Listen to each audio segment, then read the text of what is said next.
സ്വാതന്ത്ര്യ good morning. ഇന്ന് ഞാൻ ടാരോയോട് ചോദിക്കുന്നത് ഇന്ന് എന്തിലാണ് ഞാൻ ശ്രദ്ധ കേന്ദ്രീകരിക്കേണ്ടത് എന്നുള്ളതാണ്. അപ്പോൾ നമുക്ക് ഇന്നത്തെ ദിവസം നമ്മൾ എന്തിൽ ശ്രദ്ധ കേന്ദ്രീകരിക്കണം എന്ന് നോക്കാം. അപ്പോൾ ആദ്യത്തെ കാർഡ് എന്ന് പറയുന്നത് ഇപ്പോഴത്തെ നമ്മുടെ അവസ്ഥ, നിങ്ങളത് കാണുമ്പോഴുള്ള അവസ്ഥ. 2, എന്തിലാണ് നമ്മളിന്ന് ശ്രദ്ധ കേന്ദ്രീകരിക്കേണ്ടത്, ഇത് ചെയ്താൽ നമുക്ക് എന്ത് ഗുണം കിട്ടും എന്ന് നമുക്ക് നോക്കാം. അപ്പോൾ എന്താണ് നമ്മുടെ ഇന്നത്തെ രാവിലത്തെ എനർജി എന്ന് ഞാൻ നോക്കട്ടെ. ഫാൻറ്റാസ്റ്റിക് കാർഡ് കഴിഞ്ഞ് ചാടിപ്പോയി.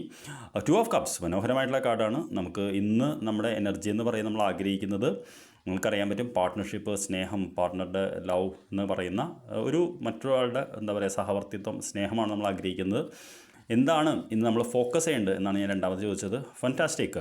ഹെർമിറ്റ് എന്ന് പറയുന്ന കാർഡാണ്. ഹെർമിറ്റ് എന്ന് പറയുന്ന കാർഡ് സത്യാന്വേഷണം നടത്താനാണ് പറയുന്നത്. അപ്പോൾ തീർച്ചയായിട്ടും നമ്മൾ എന്തെങ്കിലും പ്രശ്നം നേരിടുന്നുണ്ടെങ്കിൽ നമ്മൾ എന്താ പറയുക മറ്റുള്ളതെല്ലാം ഒഴിവാക്കിക്കൊണ്ട് ഒരു സ്വന്തമായിട്ടൊരു സത്യാന്വേഷണം, ഇത് എൻ്റെ എത്ര എലമെൻ്റ് ഉണ്ട് ഇതിൽ, ഞാൻ കാരണമാണോ, എൻ്റെ പാർട്ട്ണർ കാരണമാണോ, എന്താണ് എന്ന് നമ്മളിന്ന് ഒരു ആത്മപരിശോധന നടത്തണം.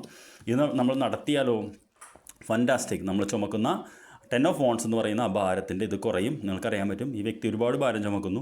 ഇയാൾ നിങ്ങൾക്കറിയാം ഇപ്പുറത്തുള്ള വില്ലേജിൽ എത്തില്ല.